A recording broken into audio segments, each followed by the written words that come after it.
यह पिता का धर्म नहीं है। महाराज सगर ने जानना चाहा कि यह पुत्र है, मैं कैसे समझूं? तब आकाशवाणी ने कहा कि इस तुम्बे में आपके वे 60,000 पुत्र हैं। जैसे लौकी का तुम्बा होता है, उसमें लौकी का बीज होता है, वैसे इस तुम्बे में 60,000 बीज रूप में पुत्र हैं। आप घी से भरे हुए घड़े में एक एक बीज रख दीजिए। घी से भरे हुए घड़े में एक एक बीज रख दीजिए, ये सब आपके पुत्र ही होंगे। राजा ने आकाशवाणी का अनुसरण किया। 60,000 घड़े में घी भर करके उन बीजों को रखा है जो उस तुम्बे में बीज थे। तुम्बे के बीज के आकार में वैसे बीज थे। तो फिर ये सभी पुत्र के रूप में परिणत हो गए। 60,000 राजा के पुत्र हुए।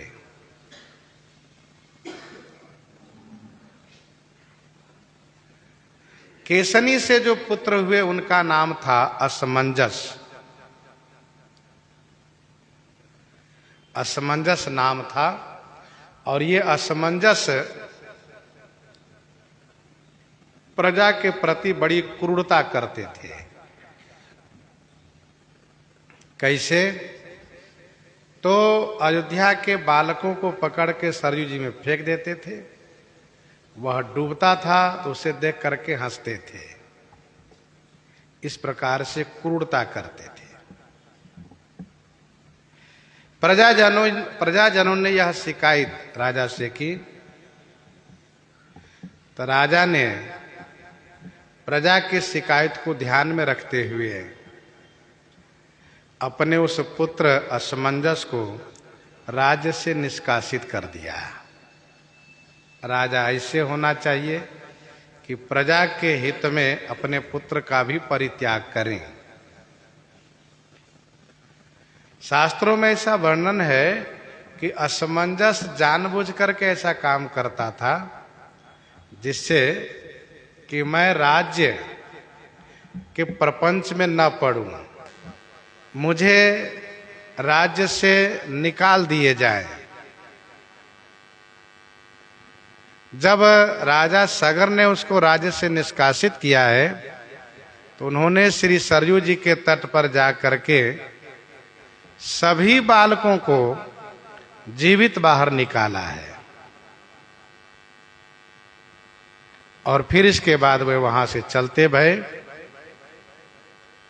उन्हीं असमंजस का एक पुत्र है जिनका नाम है अंशुमान।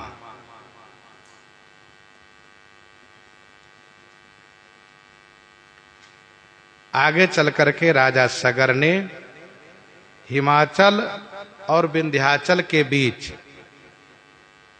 हिमालय और विंध्याचल के बीच इन्होंने एक यज्ञ प्रारंभ किया।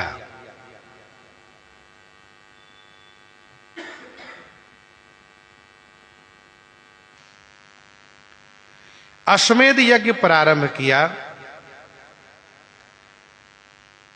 अश्वमेध यज्ञ का घोड़ा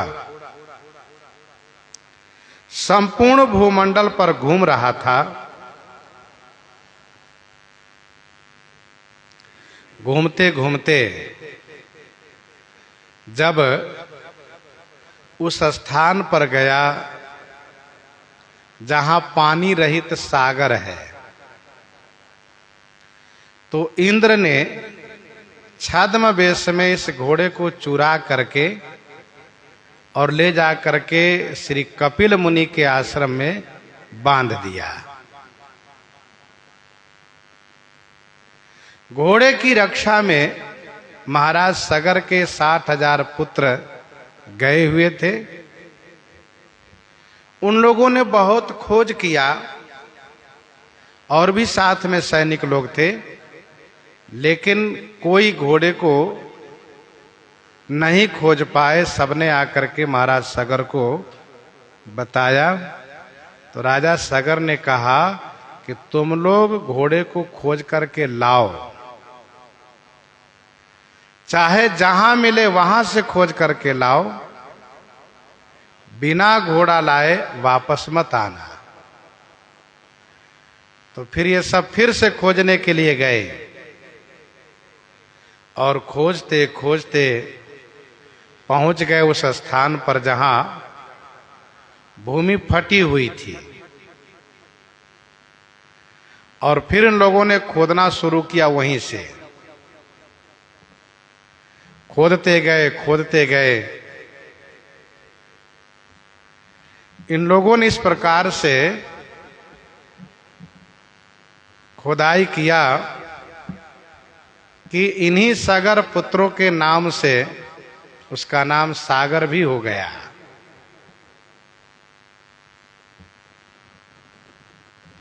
इन लोगों ने खुदाई की।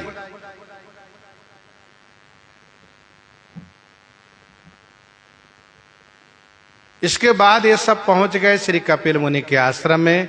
वहां पर इन लोगों ने देखा घोड़े को, तो शोर मचाना शुरू कर दिए। कहा देखो चोर कितना होशियार है, घोड़े को चुरा लाया है और स्वयं ध्यान में बैठा है। हम लोग सगर पुत्र हैं, आपको दंडित करेंगे। इस प्रकार से शोर मचाने लगे तो कपिल मुनि की आंखें खुली।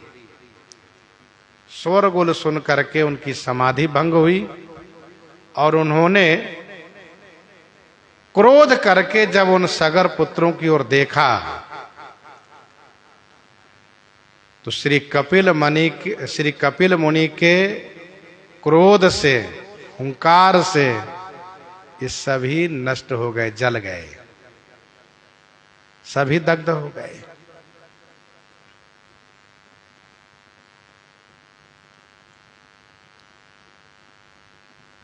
यह समाचार देवर्षि नारद जी ने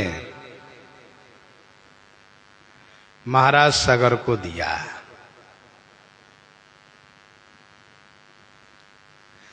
फिर राजा सगर ने अपने पौत्र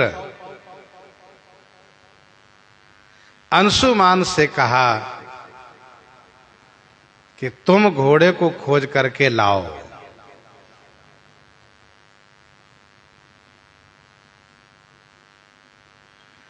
फिर अंशुमान जी खोजते खोजते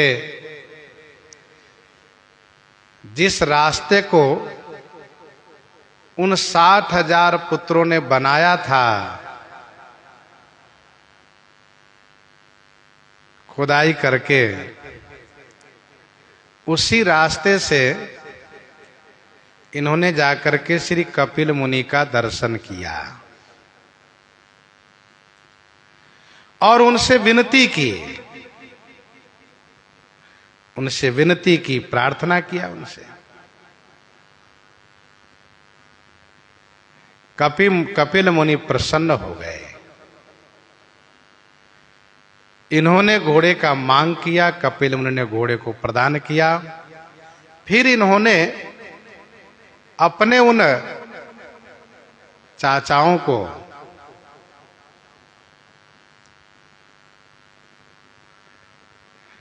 जब जल देना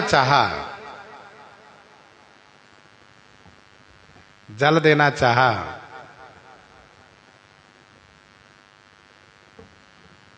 तब श्री कपिल मुनि ने कहा कि इनका उद्धार सामान्य जल से नहीं होगा, आप घोड़े लेकर के जाइए और प्रयास कीजिए गंगा जी आवें, तो गंगा जी के द्वारा इन सभी का उद्धार होगा। वैसे कपिल मुनि ने यह भी कहा है कि आपके वंश में भगीरथ महाराज होंगे, उनके द्वारा इन सब का उद्धार होगा। लेकिन गंगा जी